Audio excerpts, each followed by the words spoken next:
that's how it started.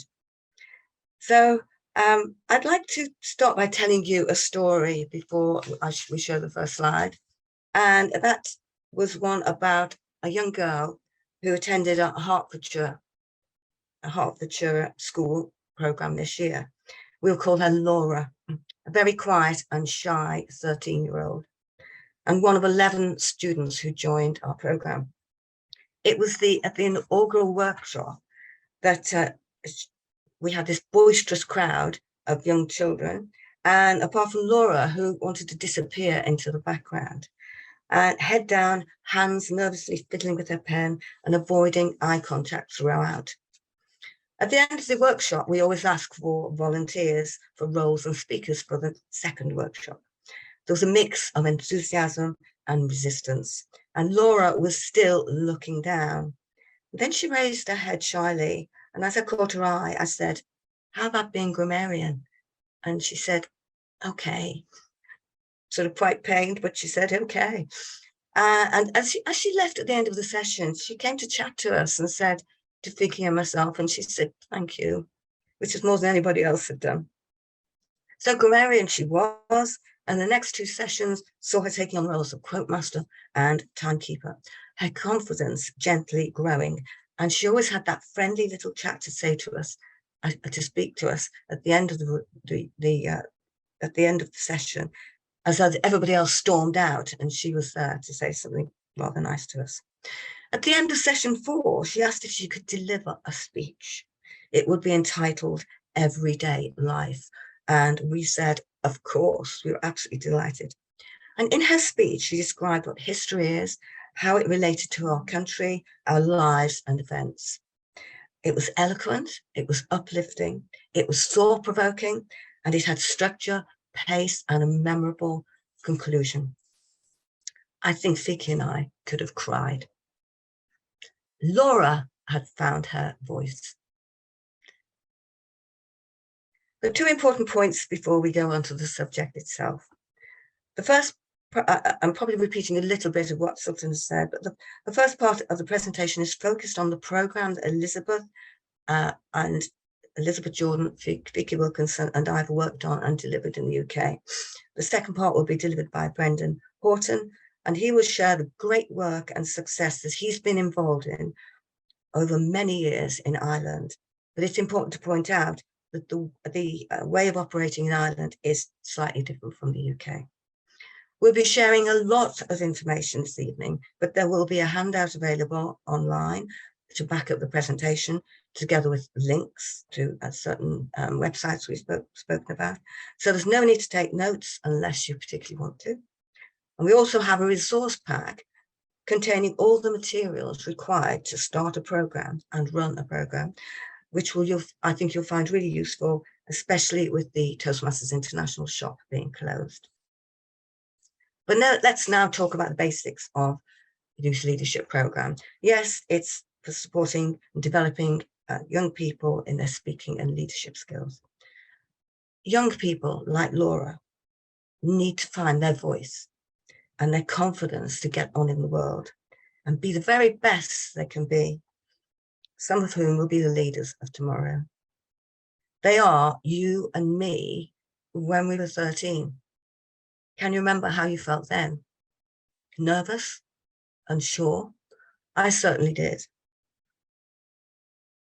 So yes, it's for students from the age of 13 up to their 18th birthday. And in Hertfordshire, we work with 13-year-olds at the moment. So where and when do the workshops take place? For us, they've taken place in school during school hours, and that's obviously dependent on the school's preference. It can comprise 8 to 10 workshops, each 1 to 2 hours in duration. On the point of workshops and a starting date, if you're speaking to a school, it's important to bear in mind the schools plan their timetables well ahead. And so if you'd like to run a program and you gain an agreement, you might find that you have to wait a term before you start, but it gives you time to get prepared. Also, there are school holidays and exams to work around, but it certainly can be achieved. Our workshops are 1 hour in length, just about long enough to maintain their interest. They comprise 8 workshops, the 8th being a showcase event when parents, teachers, and students' friends are invited to hear their speeches and receive their completion certificates. It is quite a special event for everyone. A program shorter than 8 weeks can work, but certain parts of it, such as table topics and debating, which appear in the Toastmasters manual, they might have to be omitted due to lack of time. But on a slightly positive note, which Vicky and I have experienced this, a table topic session can fill an unexpected gap in a workshop when 1 or 2 students scheduled to speak are absent, or perhaps they've forgotten their speeches. The level of ability within a cohort can dictate the amount of progress that's made. But our absolute aim in Hertfordshire has been to reach the showcase event with as many students as possible who can demonstrate that their confidence has grown and they can write and deliver a well-balanced speech. A final note, the programme is generally based around the competent communication and competent leadership manuals, although you don't need to be familiar with them, so no need to worry about that.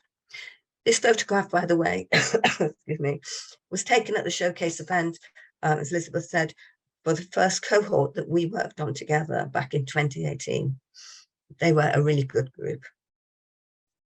Can I have the next slide, please? So, there are 3 steps to getting started. We talk about coordinators. The programme is delivered with 2 Toastmaster coordinators, so you obviously need a Toastmaster partner. The initiating Toastmaster will be classed as the lead coordinator, and in this role, the experience and successful completion of the programme will put a tick in the box on their road to becoming DTM. You'll both need to be available at each workshop, although if a problem arises, then you could ask another Toastmaster to help out if the school agrees. Now, availability during the working week can pose a problem for our Toastmaster coordinators.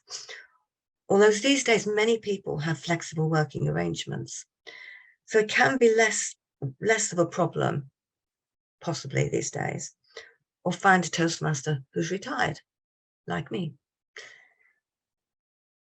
But I do have a top tip.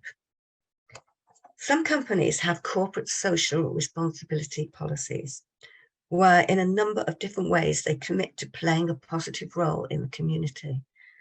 And a school project could well fit that criteria, and it might apply to you and your coordinator. That was step 1. Step 2, approaching a school, the who and the how. The 3 main people to approach are head teachers or heads of English or oracy leads, which some schools might employ. I'm going to talk again about oracy in a moment. And our resource pack contains a draft letter which will give you some idea of what to say when writing to a school. But there are some important reasons why a school might want to hear from you. Firstly, oracy, which is defined as the ability to express oneself fluently and grammatically in speech, which is what we're about. In February this year, a government white paper was published proposing the improvement of oracy in schools so that every child has the opportunity to succeed in school and the life beyond. And teaching and learning research reveals that there is a lot from literacy, the literacy point of view, that demonstrates if a student can't say it, they can't write it. So there is a recognition and movement to promote oracy in schools and to focus on the importance of being a good orator. Secondly, a tip from a head of English that Vicky and I have been working with. Our programme links to the Key Stage 3 and Key Stage 4 curriculum in English. At GCSE level, all students are expected to deliver a presentation if they take the AQA exams, Assessment Qualification Alliance Exam Board. The AQA is one of the main examination boards in the UK and currently accounts for more than half of the GCSE and A levels that are taken and marked. And their GCSE English pass is dependent upon that presentation. Thirdly, another way schools might be interested is through the pupil premium route. Pupil premium is funding to improve the education outcomes of disadvantaged pupils in school in England. Evidence shows, and we hear this regularly, that disadvantaged children generally face additional challenges in reaching their potential at school, and they often don't perform as well as other pupils. Commitment to ensuring that a certain percentage of the cohort group of pupil premium could help tackle inequalities in school and may well bring about a lot of interest from the school. On a different tack, but still talking about schools, there's DBS. The disclosure and barring scheme. This must be part of your discussion with the school. As you're probably aware, it is the check to see if you have a criminal record. And in this instance, whether it is suitable for you to work with children. And up to their 18th birthday, to say they're still classed as children. We strongly recommend that the school carries out the check. And I understand that some schools will have a budget for it. Some schools might require a teacher in the classroom, but it'll still be necessary for at least one of the coordinators to be DBS checked. And that's the situation with Vicky and me. I'm not DBS checked. She is, but we always have a teacher in the classroom. If you have any difficulties with DBS, please let us know. And step 3, last of the 3 steps to get started, it's sponsoring and Smedley Fund subsidy. It's difficult to say that one. Normally, the lead coordinators club will act as sponsor and will pay for the materials. That's the manuals, the kits, and the workbooks. However, I understand that there is this fund available for those very materials. There's an application form on the Toastmasters International website, and the link will appear in our handout. And this is the third point, because you can only apply for the subsidy once you have an agreement with the school to run the program. Now, this might all sound complicated, but it really isn't. It's the most wonderful program to be part of, as Elizabeth said. It can be fun, it can be full of surprises, it can be heartwarming, at times challenging. And I remember one occasion when Elizabeth and I were near to tears listening to a young person's speech. But we are helping children find their voice. And we are here to help you. Our contact details will be shown at the end of this presentation, and they'll also be on the handout. So I'd now like to pass over to Vicky, please. So could we have the next slide? Thank you.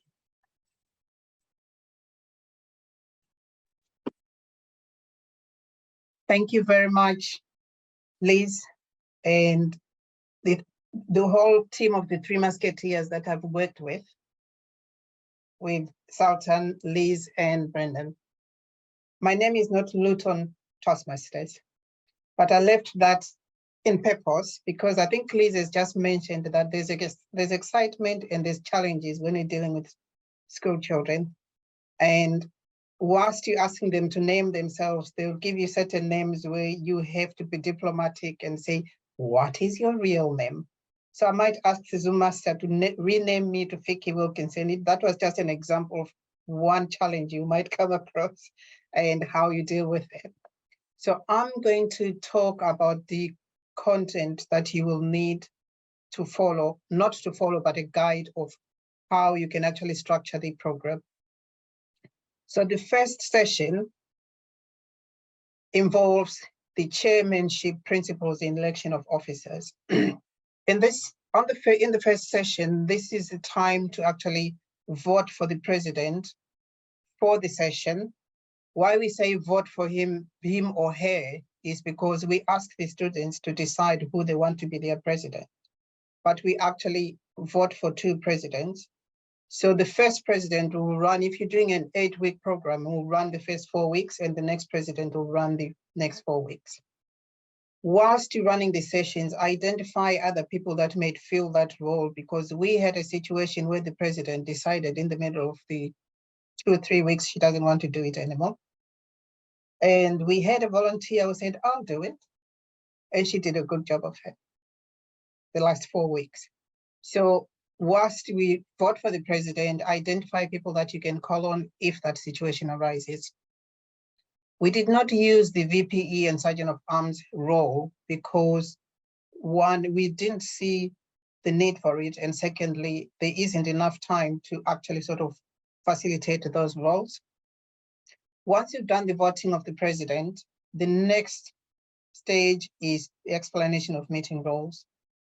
So you have a court master, you've got grammarian, you've got an hour counter and a timer.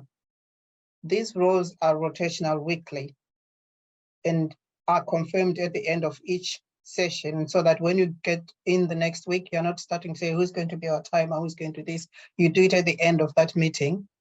And then handouts of the roles are also provided at the start of each meeting. If you give them the week before, when they come back the next week, they haven't got it. They are students. And I think they tend to lose pieces of paper if you give them pieces of paper. So on the day at the beginning of the session, give them the role description of the role that they volunteered for the week before, but also be mindful. Somebody might volunteer for a role and not come in the following week. So you still need to find a volunteer or persuade somebody to take the role. The next thing is, we also, as we said, this is a session, this is a program where we're asking students probably to take responsibility of monitoring their own progress.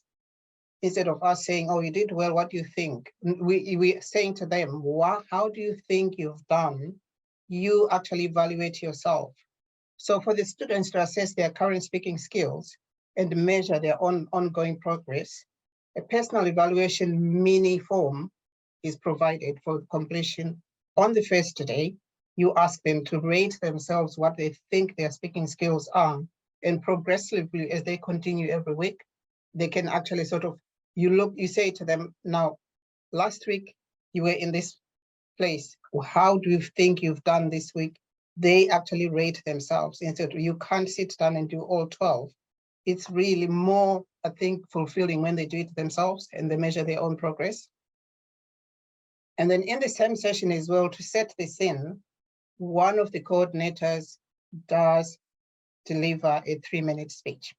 Simple 3-minute speech, but don't make it perfect, because you want your partner to find something to recommend when they do the evaluation. And the other coordinator will then evaluate that speech, including a few areas for improvement, using the commend, recommend, commend structure. It's giving these students an idea of, if they're evaluating their fellow students, this is probably how it should look like. And as I said, please don't make the speech perfect, because then the other person will be in a difficult situation to find something to recommend. And in this session, what we did as well is we handed out the speech structure handout. This is the time when we give them synopsis of what the speech structure will look like, the opening, the body, and the conclusion. With that template, we also give them a planning page where they can actually then go home and start plotting down how their speech will look like. It has got body, it has got opening, body, and conclusion. When they come next week to deliver their speech, they've also got a bit of a structure as to, this is how I'm going to start my speech, this is what is in the body, and actually how am I going to end the speech based on the sample speech that they were listening to from the coordinator on the first day. As you progress in the subsequent sessions, that's the time when you can start introducing the vocal variety, use of descriptive words, props, gestures, use of the stage. And also, that's when we start allowing them to evaluate each other's speeches. You might ask then, what happens with this evaluation? So what happens is we actually collate that evaluation, we type it up, and it's sent to the school via the person that you're working with, who then will actually sort of distribute these evaluation forms to the students so they can actually sort of see how they're progressing, what recommendations were put for their speeches, and how they can improve their speech. So that gives them to keep building on that speech based on the recommendations that came from the evaluation. What else do we give them on that day? We give them speech assignments for the following week and also allocation of roles for the following week. Don't forget to do that the week before, because it takes a long time to get a group of students settled. Just to get a timer might take you 10 minutes because they'll be arguing amongst themselves. So if you do it the week before, it helps if you have to just find the one person the following week. And then aim to provide each student with at least 4 opportunities to deliver their speech and over the duration of the program. This gives the students then the opportunity to build confidence and fine-tune their speech for what we call the showcase. That's the last day when parents, friends, family. We had a grandmother at one of the showcases who came and she absolutely couldn't work her mobile phone, but she tried. They like to film things and it's quite an event for the students.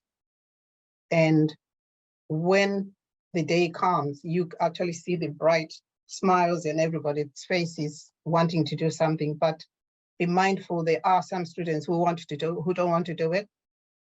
So you can give them a role as Toastmaster or something. Not everybody will volunteer to actually deliver a speech on the showcase, and that's absolutely fine as well. They've learned something from the program, and that's absolutely fine. And then, can I have the next slide? So we've spoken about these forms and planning pieces that we can use on the first day and subsequently when we carry on. But what materials are available for you to use throughout the program? So the Youth Leadership Kit comprises of 1 coordinator guide, 5 student workbooks, 5 completion certificates, and evaluation forms. So if you need extra workbooks and completion certificates, they can be ordered separately. I think there's a cost to this. I think, Elizabeth, I don't know if Liz, you've covered that bit. There's a cost for the materials, and your club might be the club that you represent will have to probably finance that. I think it was about £17 when we bought it. If I'm right? It was something around that, but the problem is that the Toastmasters, the shop is closed at the moment, so that's why our resource pack has got quite a lot in it at the moment. And also, I'm trying to find out whether the district will contribute as well. I haven't got the answer to that yet. Okay, so I think as Liz has just mentioned, at the moment, the Toastmasters shop is not accessible. And whilst it is out of action, as a team, we have produced all necessary documents that you require to run the program, some of which, as I mentioned, and also, as I've just mentioned, also courtesy of Brendan, a Word version of both the coordinator guide and the student workbook is also available to print. So we suggest that while the shop is not accessible, that you use the materials that the team has put together. We will forward to you upon request, so just contact one of us. And actually, I think Liz has done a nice pack, which you just get. When you get that link, you get everything that you need in that pack. So you won't get 10 emails, you just 1 email with all the documents that you need. All you need to do is spend 1 hour in front of the printer and just get everything that you need. So in addition to that, also the team can provide for the students the workbook, top speaking tips, and the evaluation slips. All you need to do is ask. For the coordinator guide is available, detailed session plan, agenda templates, attendance registers, because if you don't keep track of who's coming to the sessions, at the end of the day, when you actually get to the show, you also need to tell the person that your contact for the school who's attended every week, because being students, they'll probably say, I'm going to Toastmasters session, and they're going somewhere else. And the school doesn't know where the young person is. We've had those situations before. So the school needs to know how many students attended the session. If somebody was supposed to be there and they're not there, somebody might genuinely not well and lying down somewhere and nobody knows where they are. So it's not only about naughtiness, but also safety of the young people. So as a bonus, We give you also a handy checklist to ensure that you arrive at the workshop with all the necessary items that you need. So that's a checklist you can tick off. I've got that, I've got that, I've got that. So Liz and I, we're trying to be very good mothers, and we provided sweets and chocolates. But this will be at your own discretion, as you need to be mindful of nut allergies and all stuff that comes with sweets and chocolate. We didn't buy ours. We got it for somewhere from the workplace. So we could absolutely give them as much chocolate as they could eat after the session, because if you give it to them before the session, you might have a bit of sugar intake, and then you won't be able to control them. So as far as the program content and materials is concerned, that is what we have available for you. And all I can say at the moment is all the best with your YLP program, and remember, help is at hand if you need it. And I'll now hand over to Brendan.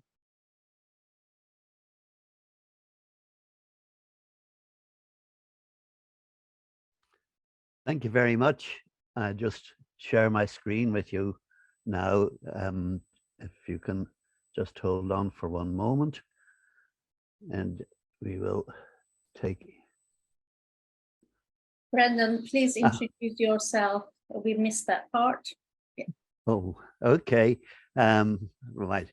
Brendan Houghton. I'm a member of Power Talk Advanced Speakers. I was originally joined Toastmasters in 2007, in Wicklow Toastmasters. I've been a member of a number of clubs. I was club president, treasurer, a number of different offices. I've been area and division director, both fortunately president distinguished. I was involved in the program for the what do you call it? Oh, forget about that. I'm 10 years or more doing youth leadership programs and involved in it, giving advice on it. I've been the chair for a number of years over that 10 years. And I would just like to welcome you all and say it's very nice to be here and talking to you all.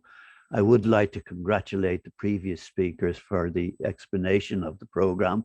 It's common throughout the district, so it's not my intention to expand on that any further, really.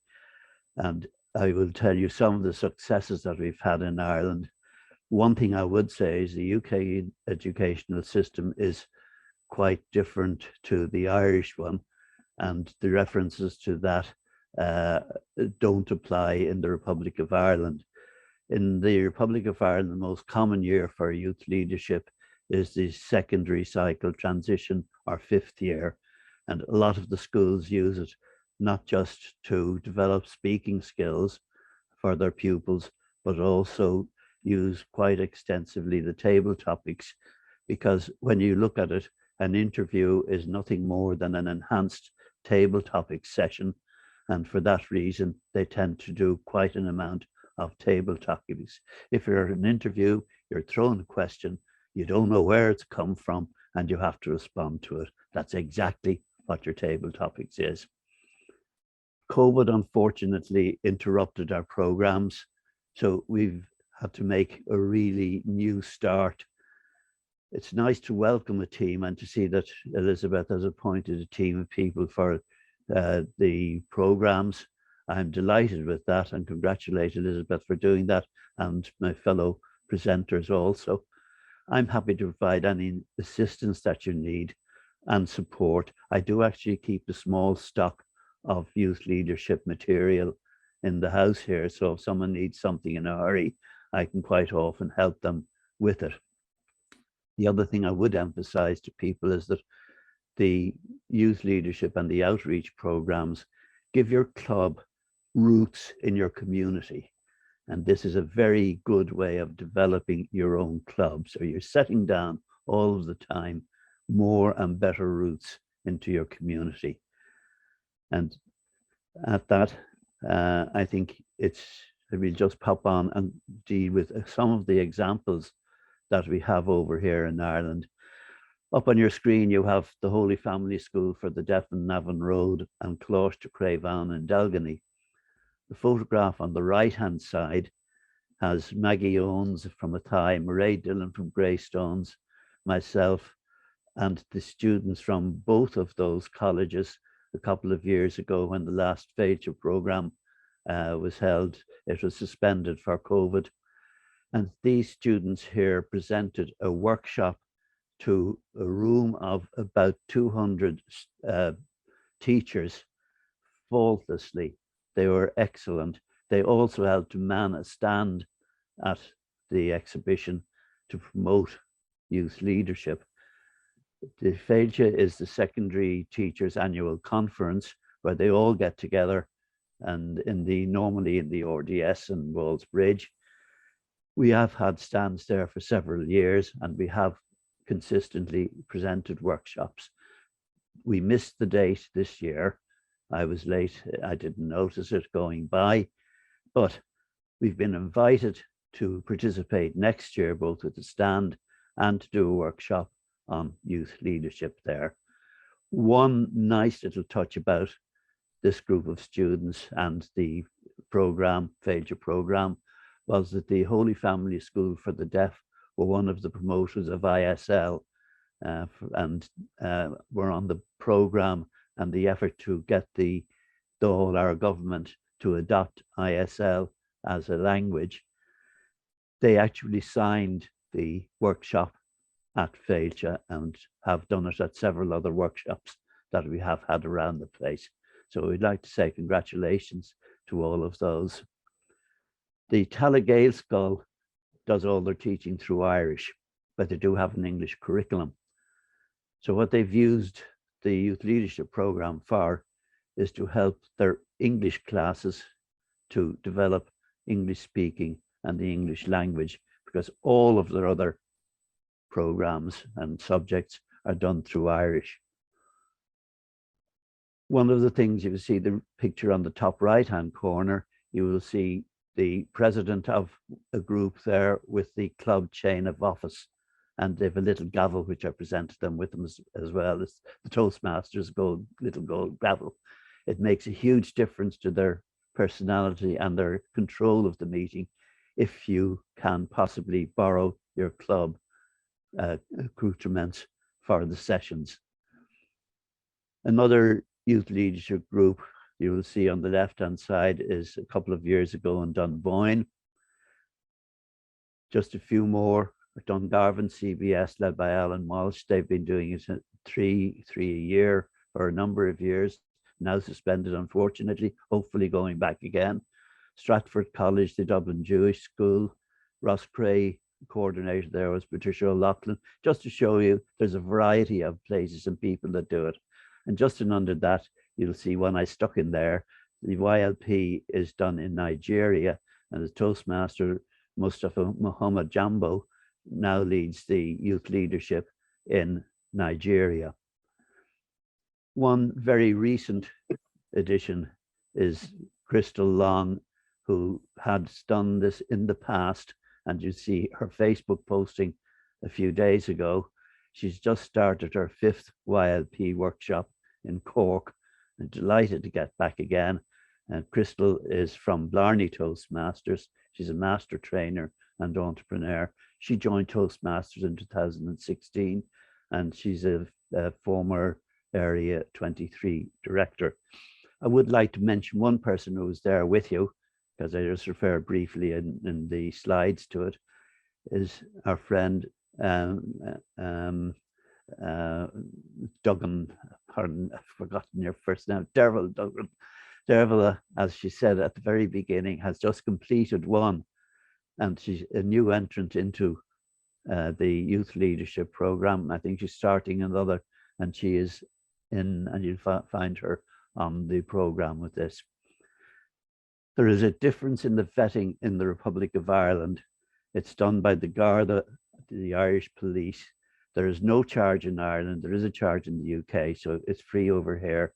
And the school has to contact the Garda. The Garda then contact the individual, and they send them a form to fill in on the website. So that the process takes about 1 to 3 weeks. I would mention that because the regulations in Ireland are much stricter and there are penalties for being involved with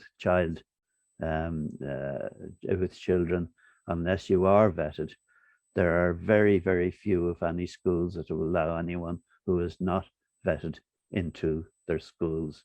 There is actually a €1,000 fine.